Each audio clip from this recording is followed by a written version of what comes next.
जहलम में मुस्तहिक खानदानों में राशन तकसीम किया गया।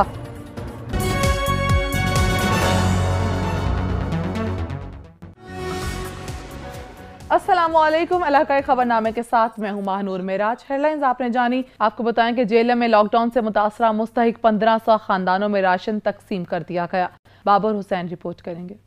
कोरोना वायरस और लॉकडाउन से मुतासरा गरीब दिहाड़ीदार तबका शदीद परेशानी का शिकार है। मुहैया हजरात की जानिब से 1500 खानदानों में राशन तकसीम किया गया। हुकूमत की जानिब से अभी तक कोई रिलीफ नहीं मिला। राशन लेने वाले मुस्तहिक अफराद का कहना था, उनका कहना था कि लॉकडाउन की वजह से दिहाड़ीदार और मजदूर तबका सख्त परेशान है। ऐसे में मुहैया हजरात भी सफेद पोश और मुस्तहिक अफराद की मदद के लिए मैदान में निकल आए हैं। हर शहर में हर जगह पे इन्होंने तावन किया है, हर इलाके में, और इन्होंने जहलम में भी हमें एक्नॉलेज किया। और उसके बाद ये जो इनका क्या कह सकते हैं कि वो लफाज नहीं है जो शुक्रिया अदा कर सकें, क्योंकि इन्होंने हर साल जो करते थे रमज़ान में, लेकिन ये कहते हैं रमज़ान में भी करेंगे, लेकिन इस दफ़ा हम जो कोरोना वायरस की वजह से जो लोग बेरोज़गार हो चुके हैं उनको हम लोग पहले राशन इसमें देंगे, फिर रमज़ान में भी देंगे। दिहाड़ीदार तबका परेशान है, वहीं ऐसे मुहैया हजरात भी सफेद पोश और मुस्तहिक अफराद की मदद के लिए मैदान में निकल आया। मुश्किल की इस घड़ी में मुहैया हजरात हुकूमत पाकिस्तान की शाना बशाना खड़े हैं। कैमरामैन स्नैनर के साथ बाबर हुसैन, साच न्यूज़, जहलम।